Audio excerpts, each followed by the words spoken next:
Welcome to Rendezvous, an initiative by India Diversity Forum.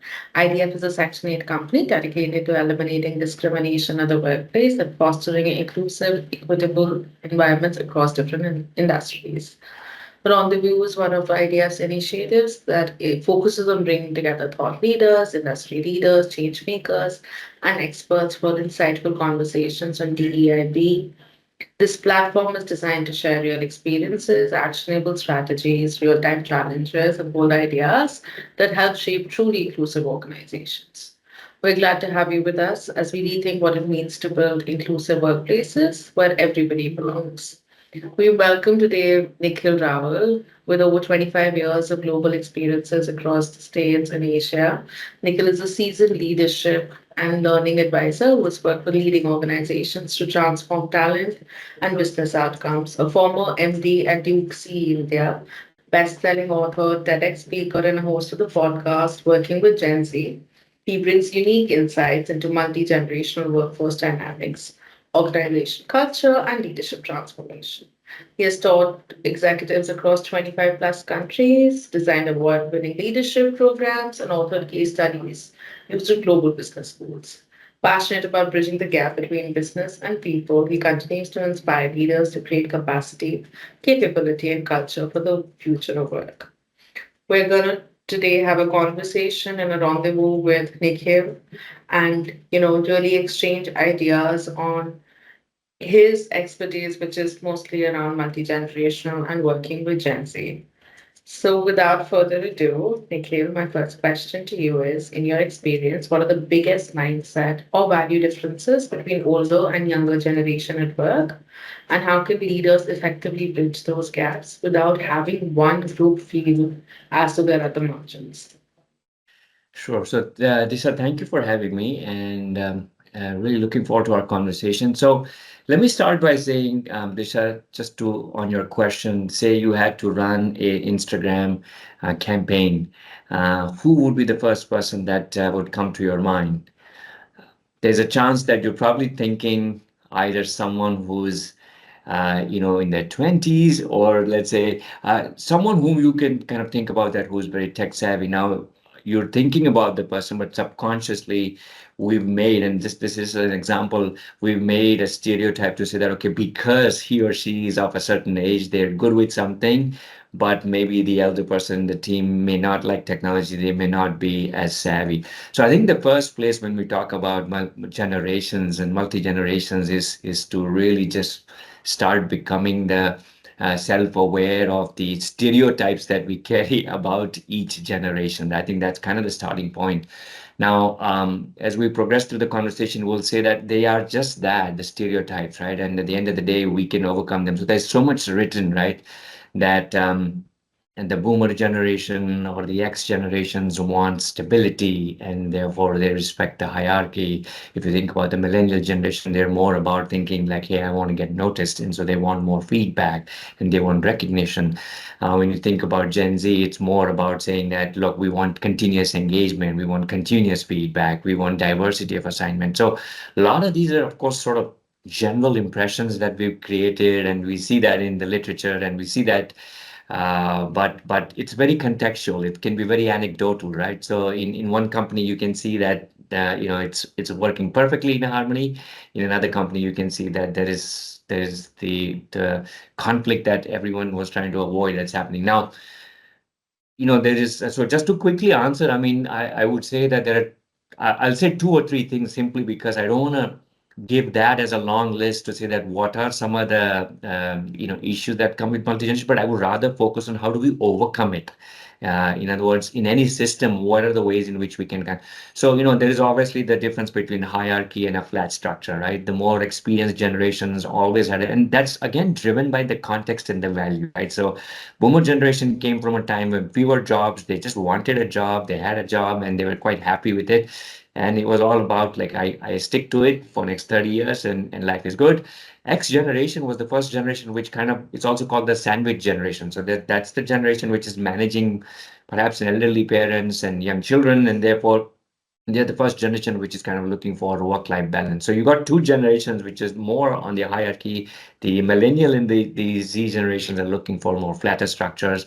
There is also sort of the work-life balance versus well-being, which is becoming a big thing between the younger generations. So I can go on, but so that there is a general list of such sort of comparisons that we can have between one over the other. But what is more important here, Disha, is that how do we overcome it? And typically, I recommend four kind of very distinct approaches. So the first one is what I call assumptions audit. So today, every company has a minimum of three working generations. So you got the X, the Y, and the Z, and likely also Boomer generation because now everyone is extending their runway. So even the X is likely to be there for another few years. The Boomer generation and the X generation, of course, for another 10, 12 years, and so on. So when I talk about assumptions audit, we're saying if we're in a multi-generation team, what assumptions have I made about, let's say, Disha in one generation versus what you made about me in one generation, right?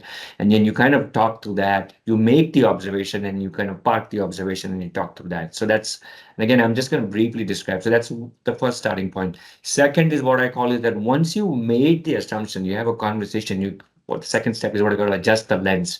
In other words, I know I had a certain assumption about you or you had about another teammate. Now how do we think about the alternate, right? So there is an activity which I call describe evaluate, which is to say that I describe the event, I describe what happened and what the alternate behavior I could have looked for. So in a way it's forcing the person to think about that, okay, this was my confirmation bias against that person, I had that belief and I'm looking for the evidence and therefore I'm looking now, but in reality how can I kind of think about the contradicting position, right? So that's that.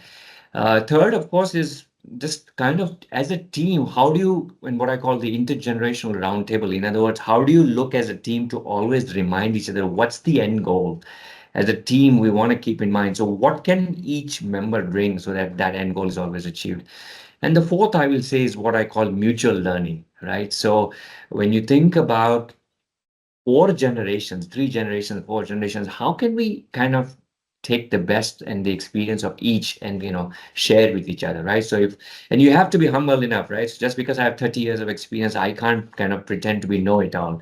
As Satya Nadella says, you have to don't be pretend to say know it all, you learn it all. In other words, can you learn from someone else, right? So mutual mentoring says you take a senior person to see if he or she is willing to mentor, and you take a younger person if they can reverse mentor. So those are the four ways I would say we can think about bridging. Now, these are just kind of bullet points, but you have to practice over a period of time to really get the harmony in the system.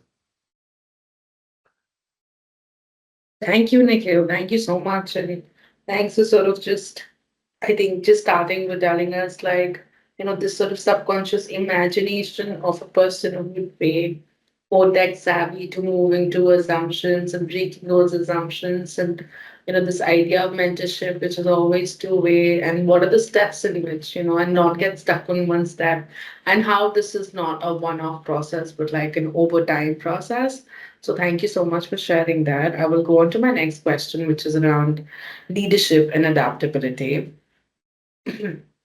How can senior leaders, whether CHROs, CEOs, CXOs, adapt their leadership style to be more inclusive of all generations, from boomers and Gen X to millennials, Gen Z, to harness the strengths that each generation brings? And, of course, every generation also brings their own challenges and assumptions. But yeah, what would that be like? How can they be more adaptable and more inclusive in their leadership style? Absolutely. I think the short and the quick answer is, of course, you want to flex your leadership style. You want to make sure it's contextual. So, in family-owned companies, there is a certain culture that exists, and sometimes it can be hierarchical, where the owner has a certain way of doing things, and it just comes top down. In professional brand companies, it's another culture. In startup, there's another culture, but I think stepping away from all of that, simply put, we do have three and four generations together. And as I alluded, I think the runway is getting longer for each of them, right? The Z is there for at least 40, 50 years. X is there for another 20 years. Millennials got a 25 years. So we can all say that there will be at least this three, four generation combination existing for at least another decade or more. Now, because the workplace has become so heterogeneous, you can't have one size fits all kind of a solution. So I look at, if I'm kind of on one end, as you mentioned in the senior leadership, right? What can I do? And specifically, let's say from an HR perspective, right? What are the things that I can do which tries to keep as much of my sort of stakeholder happy, right? So the first place I would say is just, I mean, it's saying the very obvious is kind of listen to them, what matters, right? And I think oftentimes in a large system we create something which just we try to plug in for everything. And post COVID, Disha, what has happened is that people are genuinely re-looking at the equation with the employer. So there was a time when I would come to the employer, I would give them my time, and they would give me a paycheck. So I give time, I get money. That's the equation. Now that equation is completely flipped, which is to say that as an employer, I need to provide certain value, and as an employee, I need to provide a certain value. So it's become a value exchange rather than time exchange versus money. So having said that, I would say what companies are doing where they're growing is, can I kind of tailor as best as I can given my different audiences? So the way in which learning happens. So your more experienced generations in the system may prefer a traditional AMP, a traditional way of doing a leadership program, perhaps where a Gen Z or a Gen Y will likely prefer an AI-driven LMS system. So they're quite happy to just kind of be at their cube, look at their laptop and say, okay, I'm interested in Python, and what's my kind of career path, or what's my sort of so there is one thing that you can think about: how do we customize that? Another is, how do we customize the ways in which we share and communicate, right? And I've actually literally seen that post COVID, again, people and companies struggled with that. Okay, I expect a formal mail going to a client when in fact, like, the Gen Z is actually giving a voice note via WhatsApp messages. And so companies have to figure out what is a protocol that they would like to use, and different tools, right? Most companies today will have a Slack or some tool which says that, okay, for internal communication, use this; for external, this is what we like to do. And so everybody has a space, right, where if you're dealing with a high-end client, you're kind of doing the more formal way. If you're dealing with within the teams, right? So one is, how do we look at learning, customize that? How do we look at communication, customize that? Third, a big way, I think, to your question is, how do we treat feedback, Disha? This is such a big skill for senior leaders, especially I would say in the Asian context. I've seen quite often where you could be 20, 30 years and people just kind of sometimes grapple and struggle with that. I mean, we all intellectually get what feedback is, but feedback isn't just about, kind of, giving someone a nap on the knuckle and say, hey, look, I got you. It's about how do we make them better, right? So how do we create that safe space? We give them feedback, but it's feed forward, right? And so I think the younger generation, there's a certain expectation that they want more frequent feedback. So it's not about, hey, when we meet 6 months at the biannual appraisal cycle, or a year later, right? So I think we just need to flex that. And I can give you examples. I've seen clients where they've done away with sort of the formal way, like companies like Deloitte, they're companies like Adobe, like they just kind of made it, much more sort of in the moment, and so on. So you look at learning, you look at communication, you look at feedback, you look at benefits. How can you think about making benefits more inclusive of each other? So if I'm a Gen Z, I'm likely thinking about a loan for my house. If I'm a Gen X or a boomer, I'm thinking about a retirement plan and a post-retirement, or even a post-retirement kind of an activity where I can come back. So I would say that, look, it's as much as we can think about for the generations across, and try and see if we can adapt to it, right? And the simplest thing is to listen to them, right? And I think, and it sounds the very obvious, but it really, really kind of makes an impact. I'll just give one last example here, Disha, is that I recall working with a client where they're a tech company and they were really not able to hire Gen Zs. So they went and actually spoke to Gen Zs as a focus group to say that, okay, what is it that we're doing or not doing that is not making? And so the Gen Z suggested that you're at the wrong places.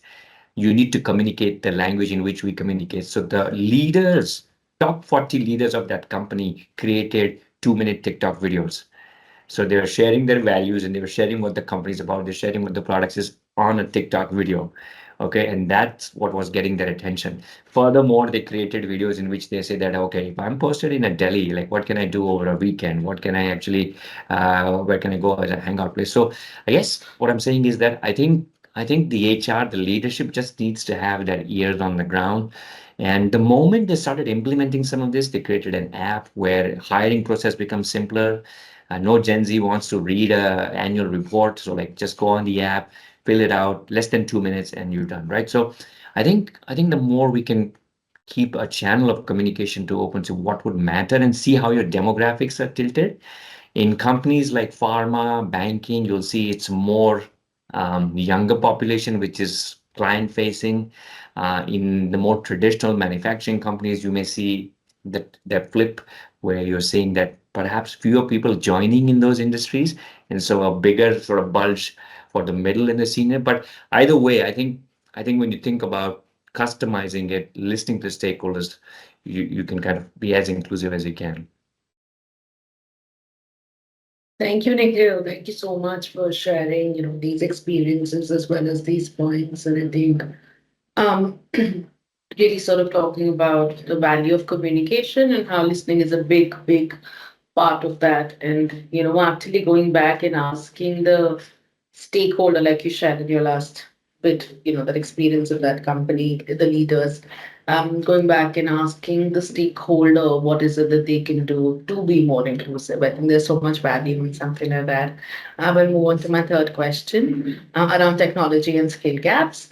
Um, Multi-gen teams often have different comfort levels with new technologies, whether it's remote hybrid tools and digital transformation. What strategies have you seen or used to help reduce skill gaps and bring everyone up to the same level? I wouldn't say up to the speed, but up to the same level. Yeah. Yeah.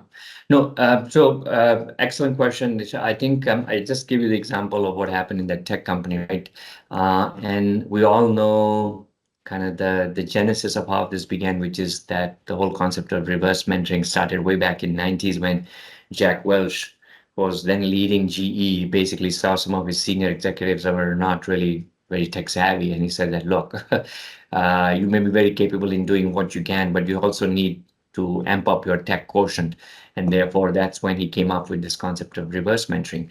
Now, when we talk about reverse mentoring, Disha, everybody gets all, oh gosh, but ours is a big company, and we have way too long of a decision cycle. I say that we can simplify that. You don't really need to make it all formal and wait for HR to come down, right? I think you can simply take that decision. It's like a company has a culture, but you can create a subculture. And a way in which you just do it is to figure out that, look, what can I learn from my team that they're better at, right? And I give my own example. For about 12 years, when I was heading a company, I had a fairly young team. And when it came to doing social media campaigns, I just knew they were very, very good.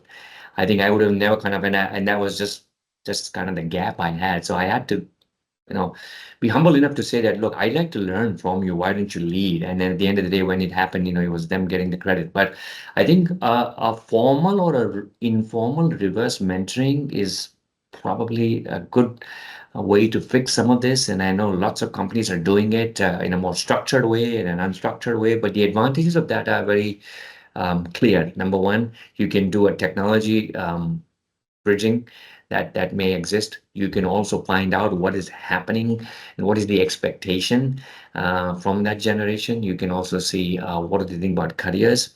And I always draw the distinction, Disha, when I'm invited to talk on generations, is that Gen Y was the generation which started accepting technology. Gen Z is the generation which expects technology. So there was a generation which started accepting what expects.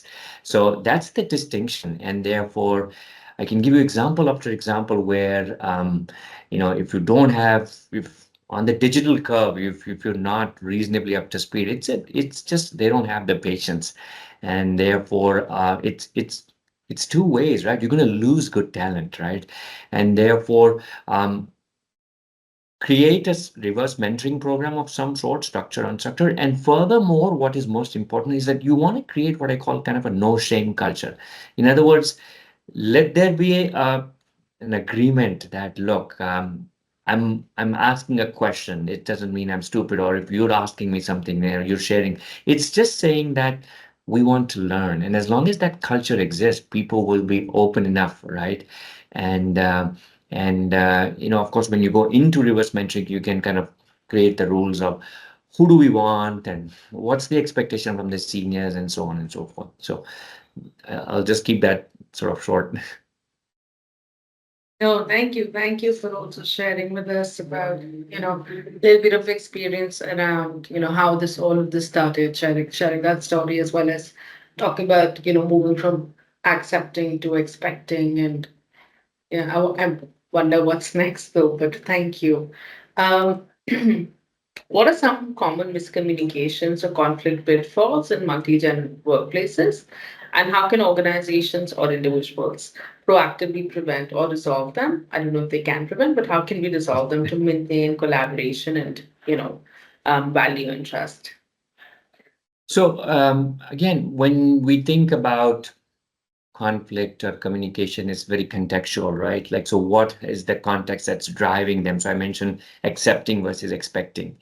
And typically in a multi-gen space, Disha, what will happen is that there are three or four sort of dimensions on which there could be a potential conflict. One, of course, is the tone in which things are communicated, right? So I think there's a certain implicit expectation for the more experienced generation, at least in Asia and in India and context, that there's got to be a tone of respect.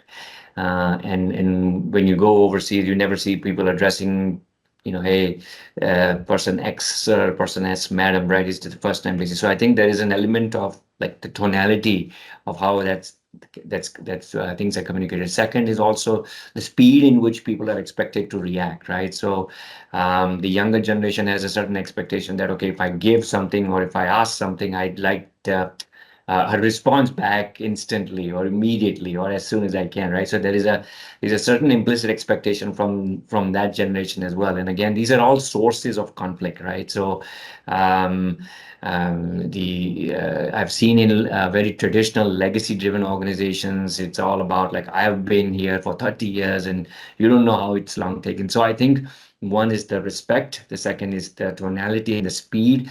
Um, and so these are things that, again, as I say, open communication needs to kind of, we address that. But outside of that, also, how do you provide feedback? I think there's a certain expectation, very explicit expectation of how feedback is treated among generations, right? So again, as I say, with a lot of mid-executives, senior executives, I always say feedback is a skill that needs to be developed. We intellectually get what feedback is, right? But in many organizations, people still stick to the sandwich feedback. I want to say something good, I say something bad, I want to say back something good because I'm afraid about a conflict.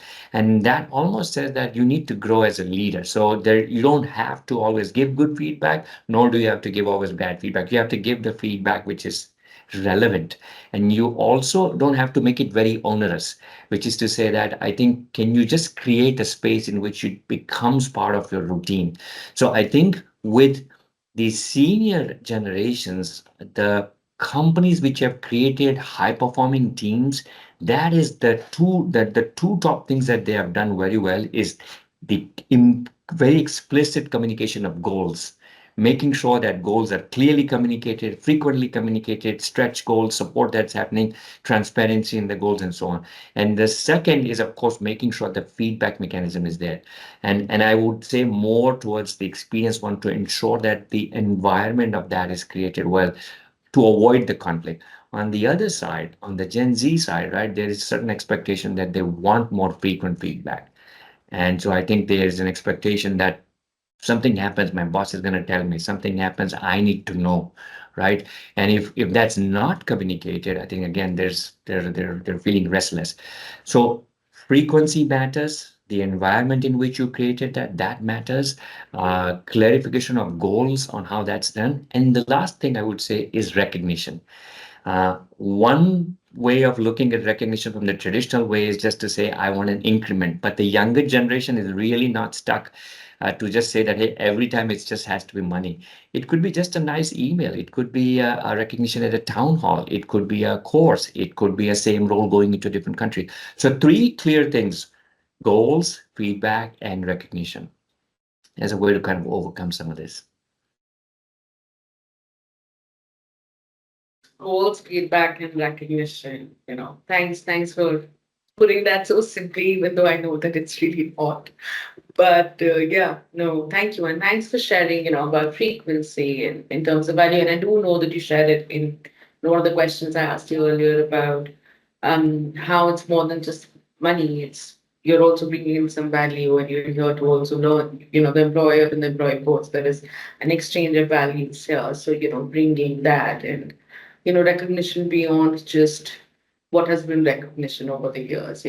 So thank you, Nikhil, for sharing these amazing insights. My last question to you is that looking ahead, which policies or practices do you think will be crucial for organizations and companies to adopt and manage and benefit from, you know, m- like you said, multi-generational workflows, and we have that at least for the next decade or so. Especially given norms around remote work, hybrid work, learning, flexibility, and DEIB. Yeah, no, absolutely. I think I'll start just with what you ended there, Disha. There's a beautiful video that Satya Nadella has come out, I think just around COVID or post-COVID, which he mentions. And what he says is that, it's kind of a two by two that says that, okay, you have remote and working together, synchronous and asynchronous on one tab. So uh, essentially, what he's saying is that gone are the days when you could be a manager to say that, look, I was a fantastic manager, but only if my team was could be in front of me, right? The manager of the future will have to be good in all four quadrants, which means that he will have to be able to lead in person, he'll have to be able to lead remotely, both synchronously, asynchronously. Synchronously, meaning like a Zoom call or a Teams call like this. Asynchronously could be like, I just kind of share what I have to, and if my colleague is in a different time zone, he or she will see the video, right? So I think going forward, one thing that is expected, and I know every company is wrestling with, okay, what's the right combination? 2 plus 3, 4 plus 1, 5 plus 0, and people are going one extreme to the other extreme. But the fact will remain that the younger generation, Disha, there's this complete and explicit expectation that some form of hybrid exists. I mean, people have just walked away, right? So that's the number one thing to keep in mind, that how do we kind of keep cognizant of the fact that we flex ourselves. I've seen companies where Gen Zs have quit simply because they don't want to commute and so on and so forth. And there's also a compelling case of if they're in the office, there is an opportunity to see a culture, meet people, and so on. So that's number one. Number two, I'll say, with all the talk that we are seeing about AI and the wave of AI, the curve of technology is really not linear. In other words, if you look at how technology has progressed from 1750 to today, there's only about two inventions made in like the century of 1750 to 1850, and then 1850 to 1950, another two. But from 1950 to say the 2050, you see that the curve is nothing but linear. It's you're seeing so much is changing. And why I say that is that all that means is that it has an impact on the talent. In Industry 1.0, 2.0, 3.0, it was all about STEM skills, standardization. Now, the big thing that matters when you think about a multi-gen workspace is learning agility. It matters that you have a transdisciplinary lens. So, what does that mean? It simply means that, you know, I used to study for 25 years of my life, and I took the skills and I was in my career for next 40 years, and then I would retire when I was in my mid 60s. Okay, now the whole equation is changed, which is to say that I'm working much longer beyond 65, and therefore my runway is longer. But how do I sustain that? So learning and engagement have become the tools to kind of help us with the longevity. So I would say that it is no more to believe that, okay, I need to create a learning environment for my Gen Ys and Gen Zs. Even the Gen Xers are expecting that. And even the baby boomers are well in their right to say that, look, we want to know something new. So I would say the hybrid is one, learning is another one. And third, of course, as I mentioned before, the equation is changing from money to from time, money versus value exchange, right? So what is it the impact that I'm making, right? What impact am I making post-COVID? There's a serious question mark in people's mind to say that, look, if I'm going to run on the treadmill, I really want to make an impact. Right? I don't wish to be in a place where I don't have autonomy. I don't know the purpose and what's the safety, right? So it's sort of the amps, as Daniel Pink says, autonomy, mastery, purpose, and safety. How much of that am I bringing into my workspace? There's study after study that has been said that if an employee has good salary, a good perk, a good title, a good brand, but they don't have autonomy, they're likely to go away. So I think you really need to work towards a culture in which they feel empowered, right? They're growing, and there is a clear kind of a positioning of a very modern branding of what do they stand for. So I'll just say these three, which are, I mean, which I think are sort of the bare minimum which companies will need to keep in mind. Thank you so much, Nikhil. I think just bringing up the point about autonomy is so important because as much as I do want to belong to, whether it's a space or anything, right? Also, just having that autonomy is so important to the individual. I know, thank you so much. Thank you so much for bringing out the points. With that, my questions are over. I just want to quickly say I'm sure our audience is going to learn so much from this conversation and, from you sharing your years and length experience in DEI, and especially within this particular field. We really appreciate you on behalf of India Diversity Forum. And thank you once again for taking out the time and agreeing to do this with us. There is so much to learn from this and so much to adapt and so much to for us to be mindful of when we're working with people across different generations. At least I know I do. So there's so much to take away from. So once again, thank you so much. Really appreciate your time.